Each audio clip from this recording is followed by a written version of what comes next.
Abre a sua Bíblia comigo, por favor, em Jó, capítulo 22 de Jó, versículo 28.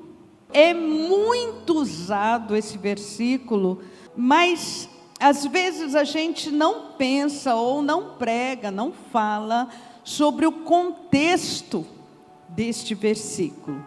Eu quero pegar esse versículo, tirar lições desse versículo e do contexto em que ele foi dito, em que ele foi falado, porque isso falou comigo nessa semana e eu quero passar isso para você.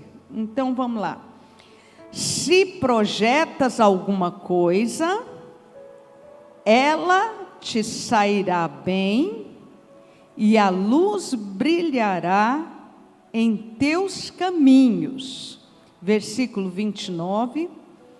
Se os teus caminhos descem, então dirás para cima, e Deus salvará o humilde e livrará até o que não é inocente. Sim, será libertado graças à pureza das tuas mãos. Não resta menor dúvida de que é um texto profético. Então, como texto profético, é para aquele momento e é para nós hoje. Na palavra de Deus nós temos textos históricos, que são história da vida de Israel, especialmente Velho Testamento e Novo também. Vida de Israel, vida da igreja. Nós temos textos históricos que são lição para nós. Nós temos textos poéticos, que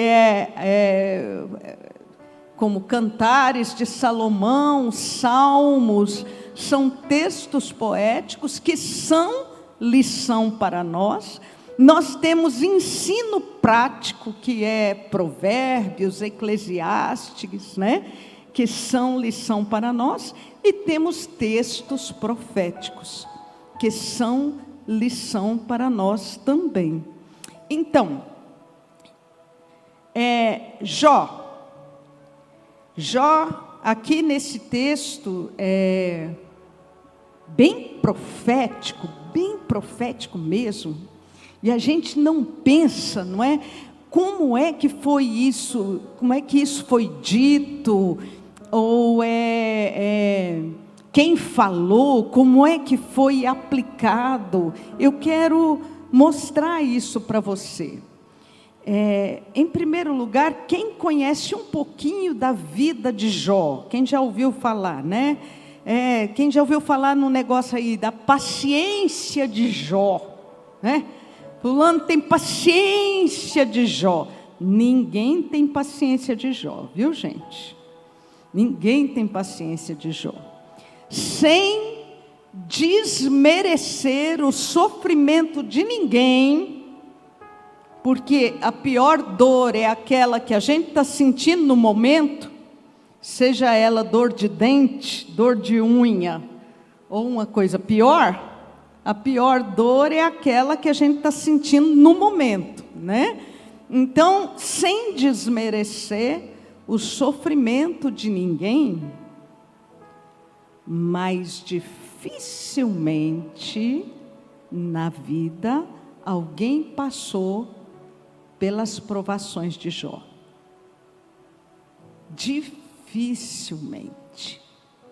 Jó perdeu, e para você, só a título de curiosidade, o livro de Jó está aqui, eu acho que depois de Esther, Neemias, o livro de Jó está no cânon sagrado situado aqui, mas o livro de Jó data na época de Gênesis. Então, o livro de Jó vai aí na mesma época, funciona na mesma época que Gênesis. Há pessoas que dizem que quem escreveu Jó também, o livro de Jó também foi Moisés, porque data começa aí, ó, se você ler o primeiro capítulo aí de Jó, fala de Uz. Quem veio de Uz foi exatamente, de Ur dos caldeus, de Uz, foi exatamente Abraão. Então, eu estou colocando aí, fazendo para você entender um pouquinho, né? Jó perdeu, primeiro ele perdeu financeiramente, ele perdeu muito financeiramente. A Bíblia diz que ele era um homem rico. De repente chegou a notícia para ele, ó, você foi roubado no campo, aconteceu uma desgraça lá no meio das ovelhas, aconteceu isso, ele perdeu, ele ficou assim, ó. Enquanto ele estava assim, sem saber o que fazer com tudo que ele perdeu, chegou a notícia de que 5 filhos dele haviam morrido. Perder um filho, eu já acho que é o pior estresse que uma pessoa pode passar. Ele perdeu os 5. Eram 2 moças e 3 rapazes.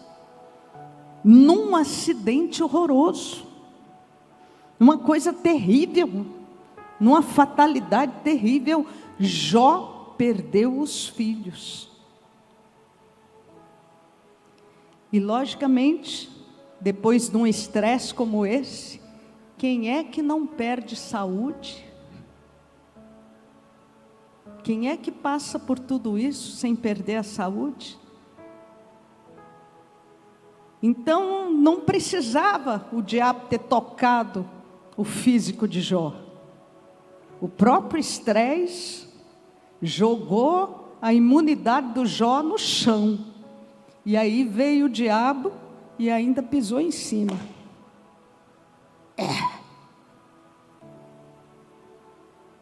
Tudo isso por quê, bispa? Nossa! Que situação difícil. Tudo isso por quê, bispa? Esse Jó devia ser muito ruim, viu? Foi isso o que os 3 amigos, e depois mais 4, pensaram de Jó. Rapaz, mas tem uma coisa muito errada na vida do Jó.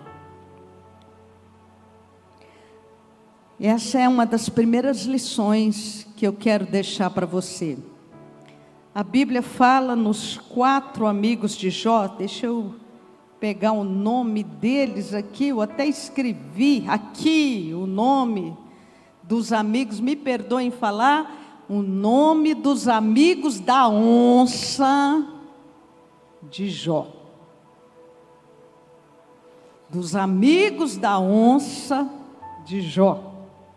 Elifas, Bildade, Zofar, e aí, para não ficar por baixo, chegou mais um, que era mais jovem, chamado Bildade. Os amigos da onça de Jó.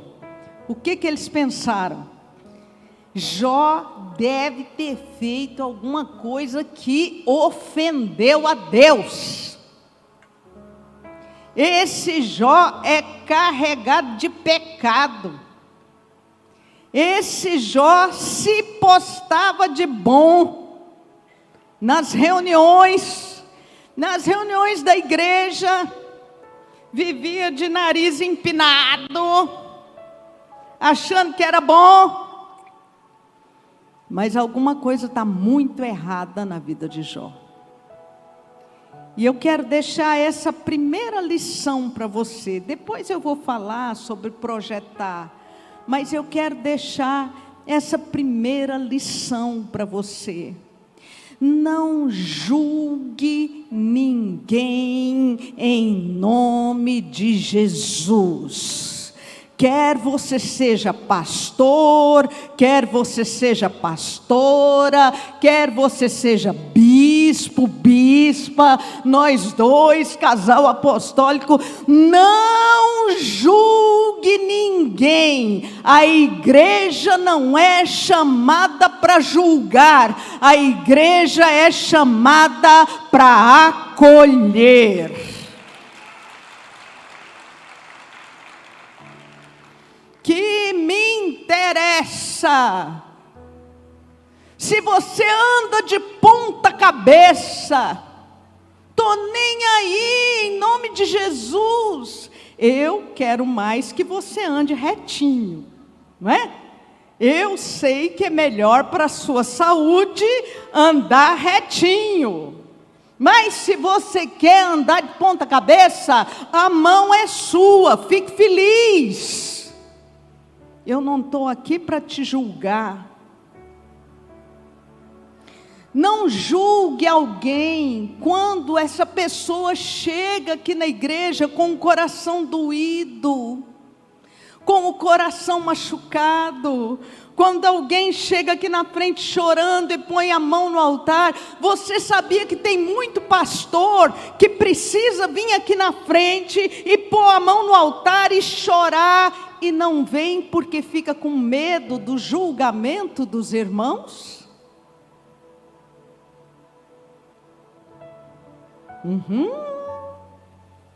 Porque quando a gente vê pastor pondo a mão aqui no altar e chorando, a gente já pensa assim, alguma coisa deve estar errada. Alguma coisa não está certa. Não julgue não. Todos nós somos humanos. Nós não estamos aqui para julgar. Jó teve 4 amigos da onça que julgaram a Jó, julgaram o seu sofrimento, não calçaram o seu pé, não oraram por Jó. Não tem um registro de oração deles por Jó. Se você acha que tem alguma coisa errada na vida de uma pessoa, ore por ela, ore. O seu papel é orar, o seu papel é se colocar diante de Deus e falar: Deus, tem misericórdia daquela pessoa, quer seja pastor, pastora, bispo, bispa, apóstolo, apóstola, ore, ore abençoando. A igreja é chamada para isso. A ira de Deus se acendeu contra os amigos da onça de Jó. Com relação a esses amigos, aquele ditado é muito certo, viu? Com os amigos que eu tenho, eu não preciso de inimigo.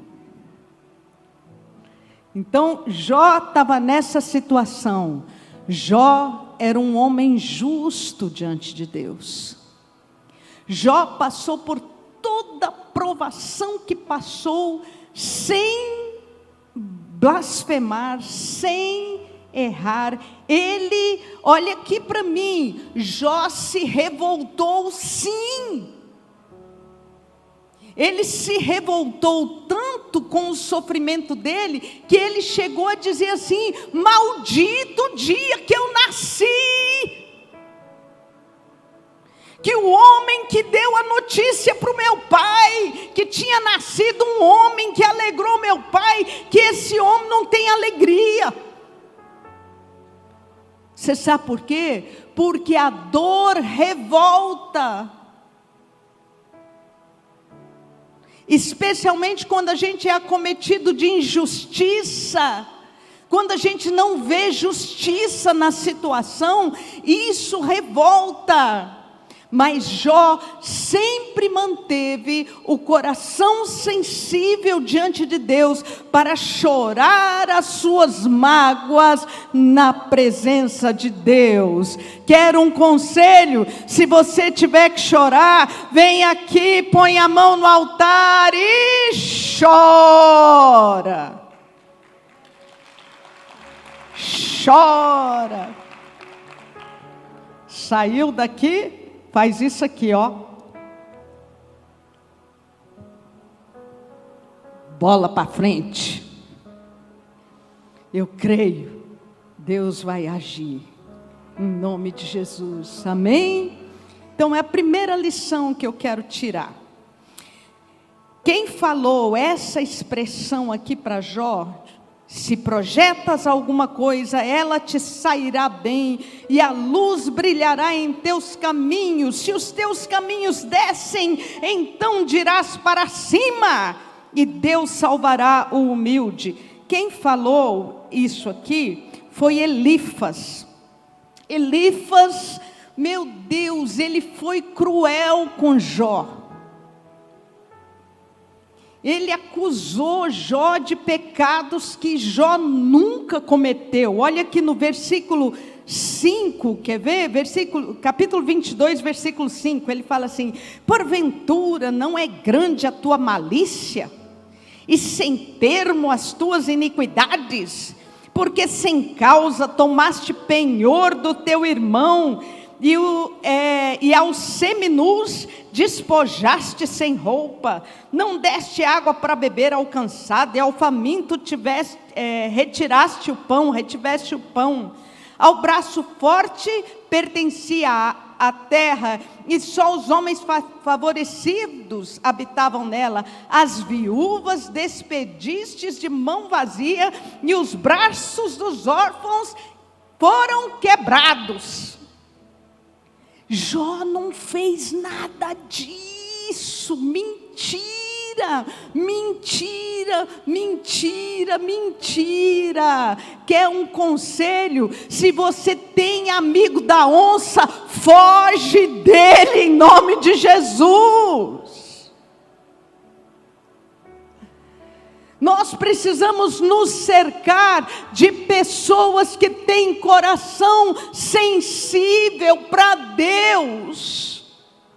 Pessoas que têm coração sensível para Deus não são desse tipo de pessoa que vive apontando erro e inventando história. Oh, pelo amor de Deus, fala para a pessoa que está do seu lado: se você tem um amigo da onça, cuidado. Cuidado.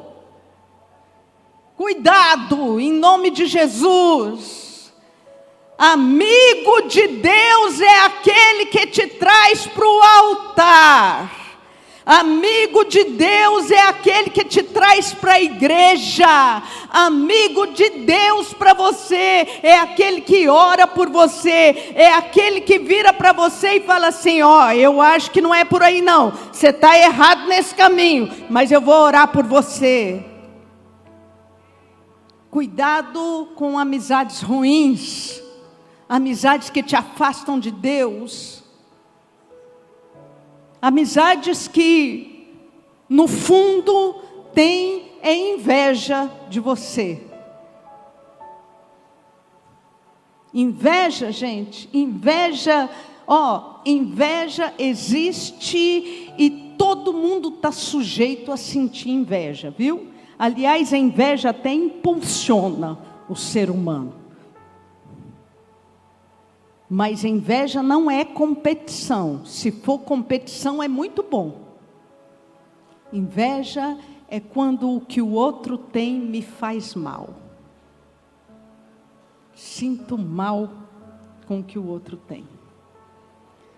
Se você tem esse sentimento no seu coração com relação a qualquer pessoa, em nome de Jesus, peça perdão agora. Diga: Senhor, me perdoa, lava isso do meu coração, me ajuda a vencer esse tipo de sentimento. Bispa, mas se o Elifas for um cara tão esquisito assim, um amigo tão da onça, como é que ele foi capaz de falar uma coisa boa para Jó como essa? Uai, Deus não usou mula? Deus usou mula. Deus usou peixe. Deus usou pedra. Deus usou mula. Deus usou um profeta corrupto como Balaão.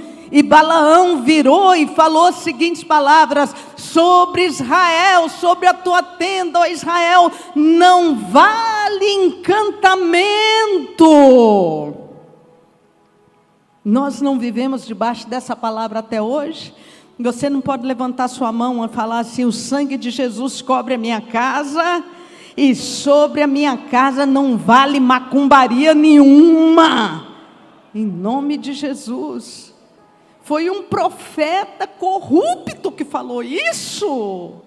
Por quê? Fala assim comigo: porque Deus usa mula. Pode falar bem forte: Deus usa mula. Agora põe a mão no seu peito e fala assim: não se engrandeça quando Deus te usar.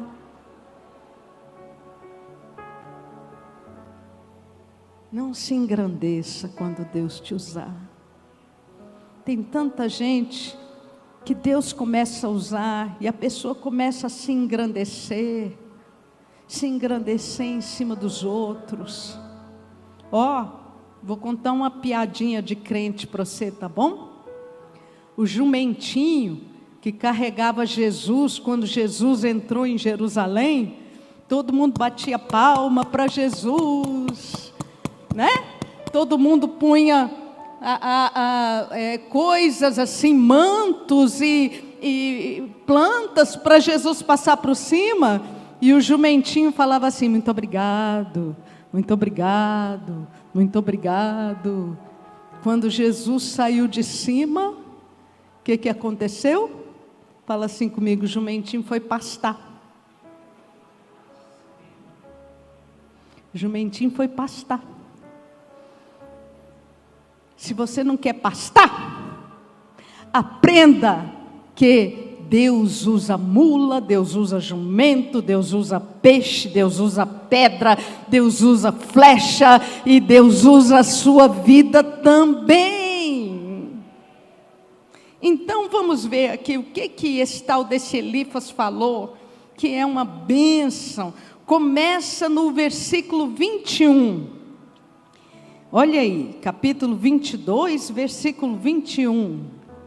Reconcilia-te, pois, com Deus, e tem paz com Ele, e assim te sobrevirá o bem. Nós só temos o bem nesta vida. Você só vai ter coisas boas e abençoadas, porque a palavra de Deus diz que é a bênção do Senhor quem enriquece, e com ela não vem danos. Você só vai ter bênção e bem se você estiver reconciliado com Deus. Reconcilia-te com Ele. Eu converso demais com crente velho. Não perde tempo brigando com Deus.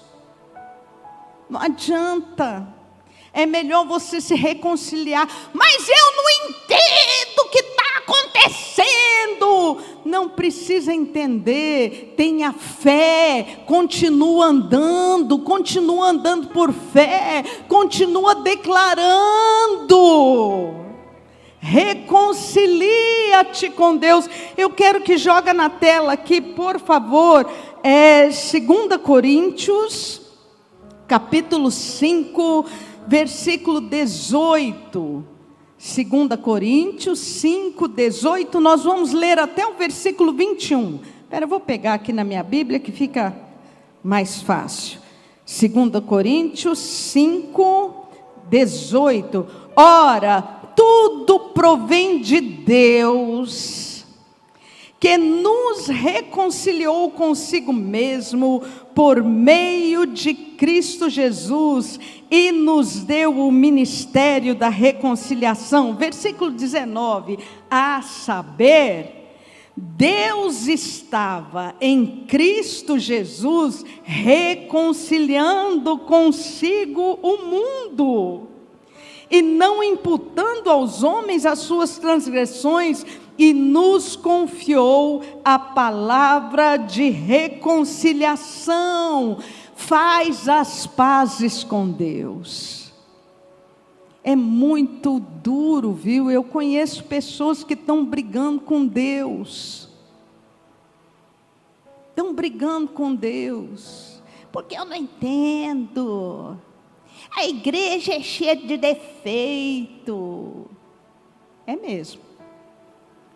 A melhor figura, a melhor ilustração da igreja é a Arca de Noé. A igreja é cheia de problemas, cheia de defeito. Mas Jesus Cristo ama a igreja.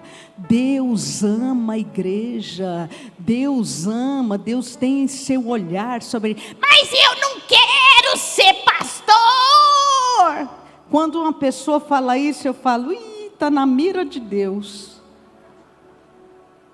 Está brigando com Deus, está na mira de Deus, não adianta. Enquanto você estiver brigando com Deus, você vai sofrer. É melhor você se reconciliar, fazer as pazes com Deus. Mas eu não entendo o que está acontecendo comigo. Jó também não entendia. Eu não sou culpado. Jó também não era. Nós não temos resposta para tudo. Nós não temos nesta vida resposta para tudo. Há perguntas que vão ficar para o céu, porque só lá nós teremos resposta. Mas o importante é que aqui eu estou de bem com Deus através de Cristo Jesus. Deus estava em Cristo Jesus, de braços abertos, querendo te abraçar. Querendo te abraçar. Reconcilia-te, pois, com Deus, porque você só consegue projetar se você estiver reconciliado com Ele. Enquanto você estiver brigando com Deus, você não consegue projetar. Reconcilia-te, pois, com Deus. Vamos voltar lá para Jó. Jó 22, 21, reconcilia-te, pois, com Ele tem paz, e assim te sobrevirá o bem. Versículo 23, se te converteres ao Todo-Poderoso, serás restabelecido e afastarás a injustiça da tua tenda. Conversão ao Todo-Poderoso não é uma coisa que a gente faz, gente, olha, não é assim. Novo nascimento é isso, é de uma vez por todas. Isso é novo nascimento. Mas o converter-se ao Senhor, eu tenho que me converter todo dia. Esquadrinhemos os nossos caminhos e voltemos ao Senhor. Isso é diário. Isso é diário. Se você se converter diariamente, quer dizer, se você se voltar para Deus diariamente. Onde está Deus? Eu quero saber onde está Deus. Está em Cristo Jesus, e eu vou me voltar para Ele todos os dias. Todos os dias. Onde está Deus? Fala assim, ó, está lá no céu. E bate assim, fala, está aqui, ó, e eu vou me voltar para esse Deus todos os dias. Se converteres ao Todo-Poderoso, serás estabelecido, se afastares a serás restabelecido, se afastares a injustiça da tua tenda. Deitares ao pó o teu ouro, o ouro de Ofir, entre as pedras do ribeiro, então o Todo-Poderoso será o teu ouro e a tua prata escolhida. Olha aqui, você quer projetar para o ano, você quer planejar para o ano, e os seus planos darem certo, coloque Deus em primeiro lugar. Deus em primeiro lugar nos teus planos. Eu amo quando uma pessoa chega aqui e fala assim: bispa, nós estamos planejando, ou nós vamos nos mudar para tal lugar. Em tal lugar tem fonte da vida? Bispa, planejamos mudar para a Europa. Aonde tem fonte da vida lá na Europa? Nós queremos estar na igreja. Aonde tem fonte da vida lá nos Estados Unidos? Nós queremos estar na igreja, bispa. Quem faz isso está colocando Deus em primeiro lugar. É isso que Elifas está dizendo aqui, olha: se você deitar o teu ouro, o ouro de Ofir entre as pedras do ribeiro, isso aqui é uma figura do dízimo e da oferta. Quem dizima e oferta com fidelidade, colocou Deus em primeiro lugar. O Todo-Poderoso será o teu ouro. O ouro de Ofir era o ouro mais puro que existia na época. Era o melhor. Aí ele diz aqui, olha, versículo 27. Orarás a ele, e ele te ouvirá, e tu pagarás os teus votos a ele. Orarás a ele, e ele te ouvirá, e tu pagarás os teus votos a ele.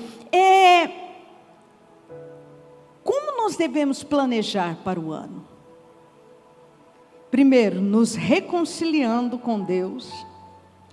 Segundo, colocando Deus em primeiro lugar. Buscai, pois, em primeiro lugar o reino de Deus e a sua justiça, e todas as coisas vos serão acrescentadas. Terceiro, submetendo